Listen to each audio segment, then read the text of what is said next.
Purposely. Your life, God's purpose. Listen at onpurposely.com. Have you ever wished you could know what the future held before you got there? What if you were given the gift of knowledge before you even began your journey? Now, I've been thinking about that because I made a lot of stupid mistakes when I was younger.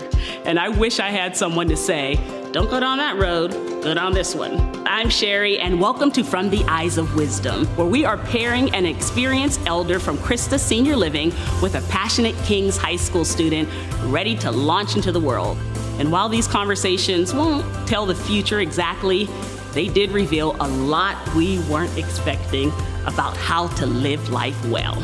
Are you ready? I can't wait for you to hear this.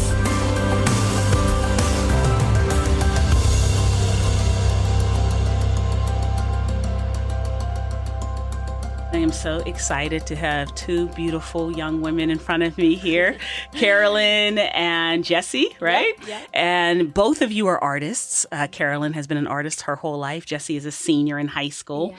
And so we hope to pass on some wisdom from Carolyn and her path of being an artist to you as you are a up-and-coming artist. So thank you, ladies, for joining us. Mm-hmm. All right, Carolyn, you have lived an exciting life. Yes, I have. Yes, yes. Do you feel that? Do you feel yes, like, you know what? I do know. You know that. God has blessed me. Yeah. I do know that. Do you feel young still? You look great. Sometimes. Okay. But I'm 90. So, You're and what? I have a long past. You look gorgeous. Well, thank you. That's all the Lord then. Okay. Yeah. So you sometimes feel young, sometimes not so much. Right. Yeah. Because I get tired easily. Yeah. And I don't do some of the things that I used to do. Okay. But it's fun to reminisce about the things that I did when I was younger. Well, that's what we're going to do now. Now, this is some of your art. Yes. On the podcast, you can't see it. Sorry, guys, but it's wonderful. Can you show Jessie just a little bit of some of the stuff you did? Wow. And is that drawing just freehand? Just drawing? Yeah. Yeah. And pencil? It was done in ink. Almost all the work that I did was done in ink because it was going to be printed. Oh. But what I started with, when I was 3 years old, I began drawing because I had an uncle who was an editor of photography on the New York Daily News. Oh, wow. And he encouraged me and my sister, both of us actually did things with art. But from the time we were little, he kind of singled us out from all the young nieces and nephews that he had and gave us things all through every Christmas, every birthday with something. Encouraging that gift. Exactly. And how old were you? Three. And I could have been a little younger. There was nothing much in the Depression to draw on. And one time my dad tried to cash a check and he realized that I had been drawing something on the back of the check. Getting paper, pencils, ink there was just not much of it. So I would scrounge, and I used to draw even on grocery sacks that were then just like we have the paper ones now that are kind of mauve color or brownish. So you had a passion for it when you were young. Little. When you were little. Wow. So your uncle sees this and he's encouraging that passion. Encourage Jessie, it. do you remember how when you felt like, I think I love this. I think I can be an artist. How old were you, do you think? I don't think I remember, but really? Does it feel like it's always been here? Yeah. Mm-hmm. Okay. So in the Depression, you wouldn't be able to go and get a notebook necessarily. There wasn't a lot to draw on. To buy anything with paper to draw on was unusual. There might not have been right in New York City, where I was actually born. But after my dad left the job in New York and went into the northern New Jersey, there just weren't stores that had art supplies. Now there are all over the country, but then there wasn't. Do you remember the first thing you drew? No, well, we drew paper dolls, my sister and I. We didn't have a lot of money, and it was fun. We could draw someone, and the people that we were drawing a lot of was Princess Elizabeth and Princess Margaret Rose from Great Britain. Because living on the East Coast, we got a lot of news from Great Britain. Yeah. But you have to, as an artist, too. You see things differently. And people used to say, well, you're so observant. Well, you need to be, because that's what the images that you're putting in your head that you can sometimes put down on paper. Do you feel like you see things differently, Jessie? Like when I'm creating art, Yeah. when I'm like working with my whatever I'm working on, yeah, I feel that too. What do you like to work with the most, like when you're creating? Well, I really like just paper and pencil. 'Cause Okay. it's, it's just easiest, you know. Yeah. But I've been trying to work more with acrylic and canvas. Okay. How's that going? It's fun. I really like it. Okay. So is art your goal? Yeah. Like, yeah. For That's what sure. you want to do. You want to work in art. Do you Yeah. know in what capacity? I want to be a digital artist. I want to be. That's something that I'm still trying to figure out. I Okay. really like digital too. So I hope to just go to college and major in art and then figure stuff out as you try things. yeah. Now, Carolyn, I'd love for you to talk a little bit about, you have this passion for art as a child. Yeah. Your uncle is encouraging it. And then when do we have an accident with your hand? That was in college, 2 weeks before I graduated. I had taken classes that I didn't need to take because I had all of the points that I needed to graduate. So I thought, well, I'll take a class in jewelry making. Yeah. That would be kind of fun. Well, I made a bracelet out of silver, and the teacher walked away and was gone. And I thought, well, this is ridiculous to stay around. I have no idea when she's coming back. School's getting over, so everybody's kind of lax, like a daisical, doing what they have to do to graduate. Well, I decided I'd polish it, so I did not mount it on a board as I knew I was supposed to do. And my hand had a terrible accident. Oh no. And it was actually ruined. And I'm so sorry. Well, it was it was a tragedy. Yeah. I couldn't even understand. I was still thinking young. I was not a very sophisticated 21-year-old, and I thought my life is over. I will not get my job. I can't do anything. I was going to ask, how did that impact how you see yourself? Because I'm guessing if you love art at 3 and that's your passion, then all the way up to 21, that's it. It's art. Like, I love radio. I love audio. So that was my thing. I didn't have any other thing. So it's the equivalent to me of if at 21, and I know I'm going to get, that's exactly right. I know I'm going to get this job with Oprah, and I'm going to follow Oprah, and then I lose my voice. Oh no. That's exactly. So it impacts your First thing the doctor at Syracuse University at the hospital said was, "I hope you're not a pianist." And I said, "Well, I used to play the piano." Yeah. But it wasn't that. It was the art. It was the art. And to tell my parents over the phone that I'd had this massive accident, I did not graduate with my class at that time. I waited until much later because I wanted to graduate with him. I was supposed to graduate in January, and so I waited until June when I had finally had some surgery. In fact, the man that operated was the very first hand specialist in the United States. Wow. He was very famous, and Mother saw an article in the Saturday Evening Post that he was taking patients in New York, and so we lived just a few minutes outside of New York. And so we went in, and he picked up my hand, and which was about like that, and said, "I can fix that." See, the reason why I love things like that, and I'd love for you, Jessie, to just consider this through life, is that God has little appointments. He's kind and he's watching, right? Remember, I wasn't a Christian. I know, but I was not a believer. But he still then. knows, and he's watching. And I know. Yeah. It was still, I didn't realize it. Yeah. So I was truly miserable. So you're not a believer. Wow. No. You're not a believer. So tell me, so at that point, you get, at some point you get married. And neither then... were my parents, and neither was my husband-to-be. Okay. So my husband that I'd met at Syracuse and dated him, but wasn't terribly serious, somehow his parents lived close to where my parents were. So here I am walking wounded, and we started dating again. Then he went into the Army and was gone for 19 months, but we corresponded. And I guess in those days it wasn't too awkward. We were engaged through the mail. We moved from New Jersey and New York City area to Oregon, to Vernonia, Oregon, in a little town with wooden sidewalks.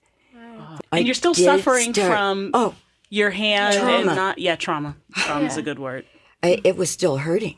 I'd often be caught just holding my hand and so I just change. I want you like to kind of think just like what if God forbid tomorrow you can't do art. It's just oh wow, that'd be horrible. Yeah, that feeling. So that's where she's at, right? And now you can't do art, and now you're moved all the way from your family, right? Yes, Everything that you knew. I didn't know a soul on the West Coast. Tell us what your life was like out there, because you can't do art, right? Am I right? You're not drawing yet. But they did need an art teacher in that little school. We were transferred to Nia Bay. I don't know what that is. Nia Bay is the farthest west that you can go on the Olympic Peninsula. Yeah, Tell me what your mindset is there. In between, I did teach at Oregon State University in oil painting, which was nice too, and had another little job while Eric was getting his master's degree. Okay, so let me ask this. Would you ever consider maybe it's teaching? Is that something you could have a passion for, or do you think I'd rather just do the art? Do you think teaching? I would love to teach too. Yeah, teach art? Yeah. Okay. Well, That'll be fun. That's a blessing for you then, because to do that and pass it on. And I had one student who went on to be really not famous and rich, but he went on to work for Walt Disney and loved it and would write to me every year and call me teach.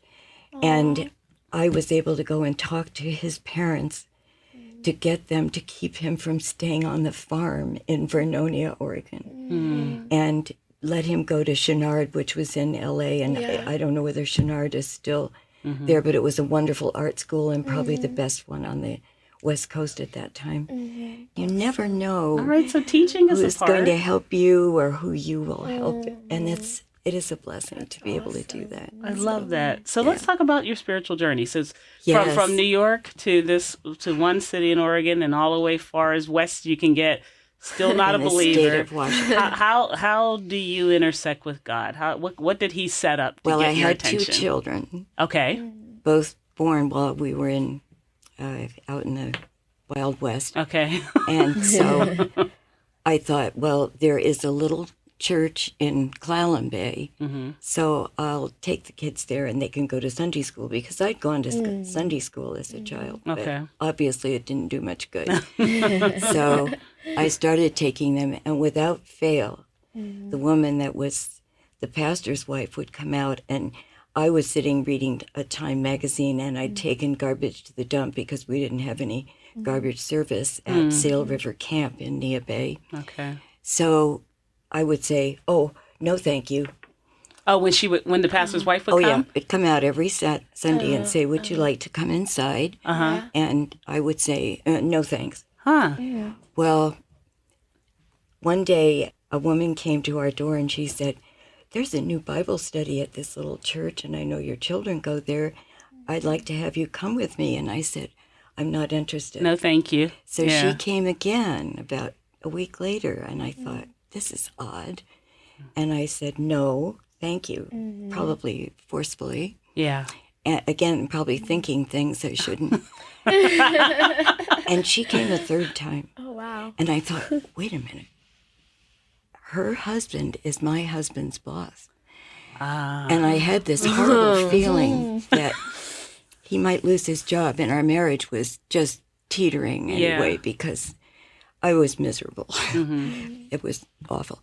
So I thought, yes, I better go. So then I started looking in our house for a Bible, and I said, well, every home in America has a Bible. All right. Well, we didn't. So I drove almost 82 miles over this windy road to Port Angeles. Fortunately, they had a Bible bookstore, and I went in just practically in tears and said, "Oh my gosh, I have to have a Bible." But I said, I don't want to pay very much for it because I'm not going to use it that often, but it's to save my husband's job. Right. And I'm sure this woman behind the counter went, "Oh, wow. We got a hot one here. Yeah." So she said, "Well, how much do you want to pay?" And I said, "Well, I don't know.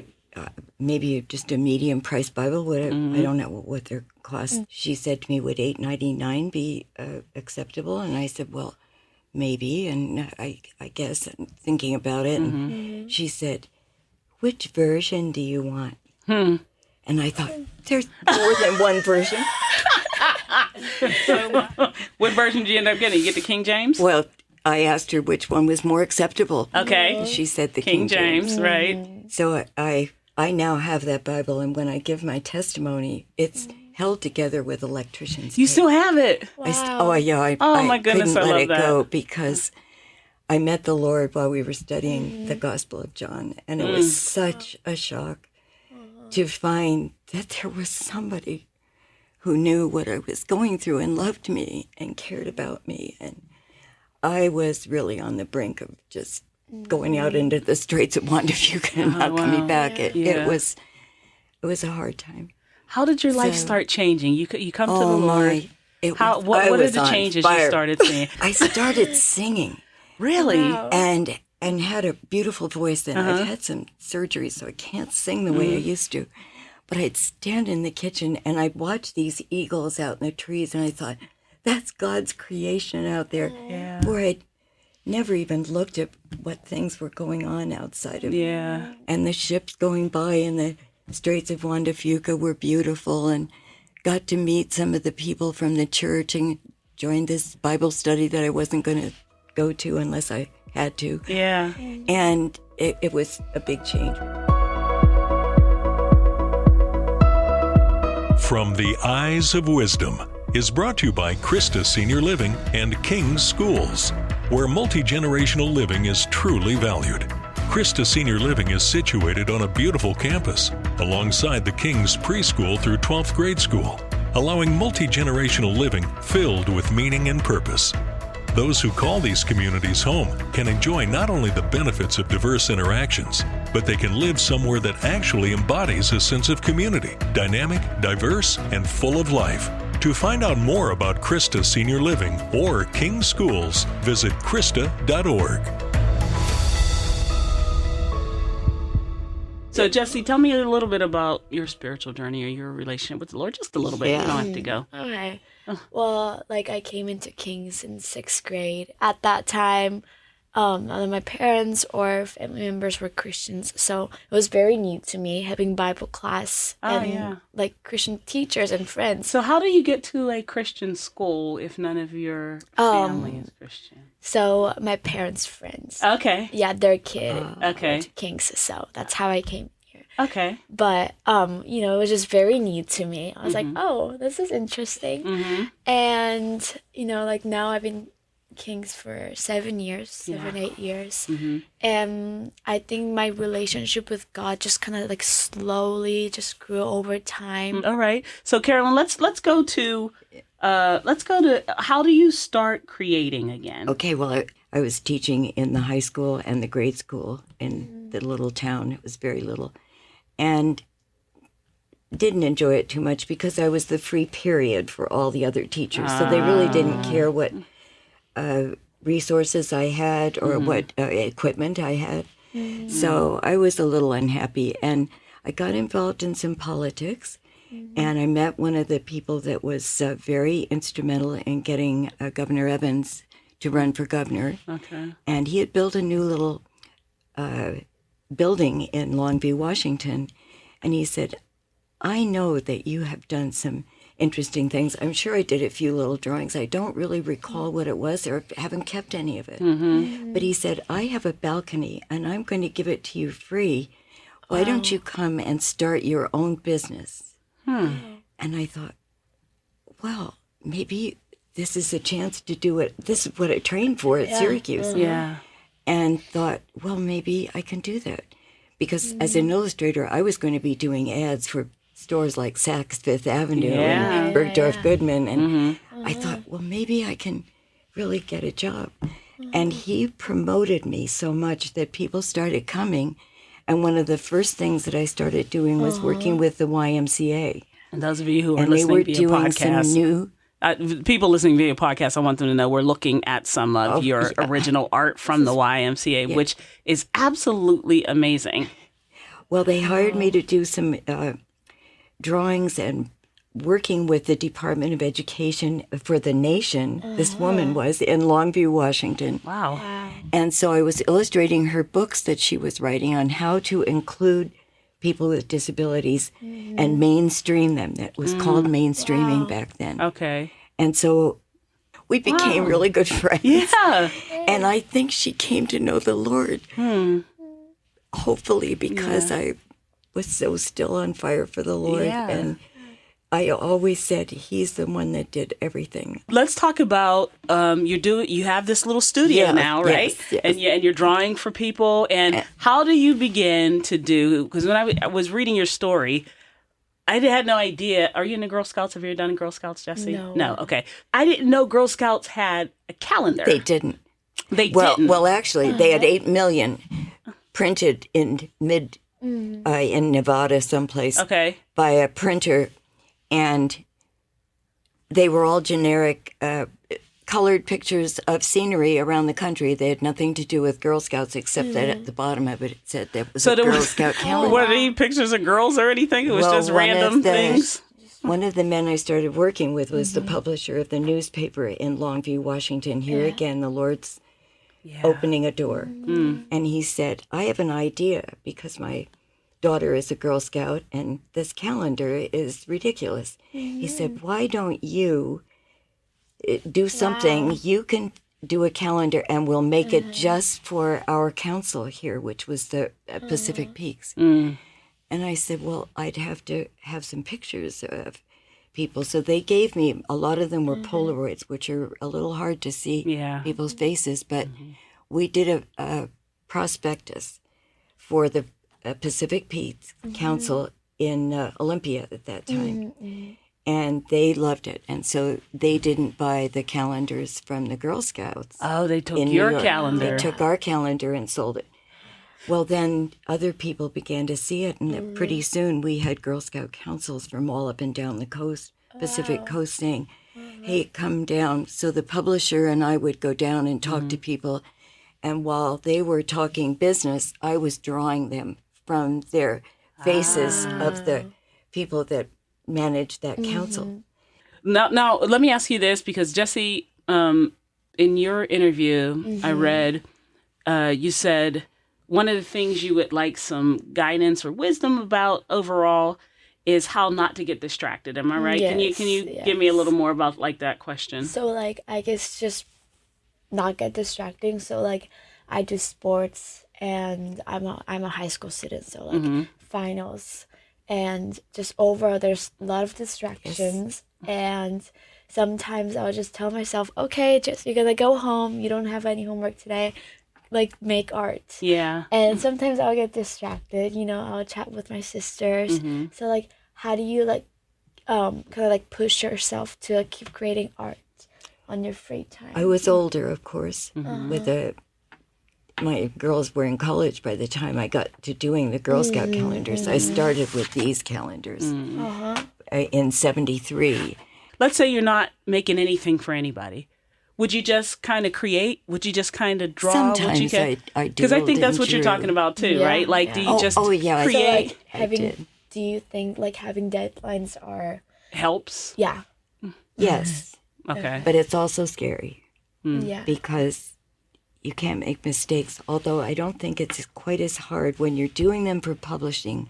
If you do mess up something, you can white it out. When you're doing an original pen and ink drawing, which I did, house portraits I called them, which are hanging in some of them in the lobby down at Crestwood Park right now, those you couldn't make a mistake because there's no way to white it out without people knowing that you've done something wrong. And I was dipping the pens into India ink and bringing them onto a page. So the fear always was what you would drop a drop of ink. My hand would have been shaking with everything. I just would have been like, oh my gosh, I would have just been, I'd have been on edge. It was a gift. It was a gift from God. I knew Looks like that. a gift. And I knew that he was helping me do it because You can see it. Otherwise, in today's world, when you're working on a computer, I think it's forgiving. These were not.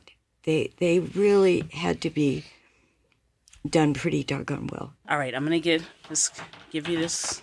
Take that, Jessie. I'm handing her an index card, handing her a pen. Okay. Yeah. If you have one piece of advice She's gonna take that index card to college. She's gonna kiss. She'll be 45 years old and look at me like I remember what Carolyn said to me. Well, what would that one for her always life? give the Lord the first part of doing any project.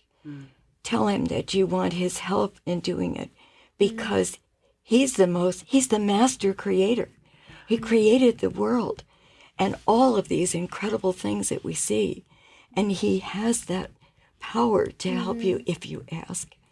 And then when you do work for people, be sure that you try to cooperate. Everybody that I ever worked with, especially after I was a believer in being paid for things, I wanted them to know that I would do anything to try to get what was in their head that they envisioned, that they wanted to put out to the public about their businesses or their whatever it was they were trying to sell to the public, that I would do my best to bring that from them.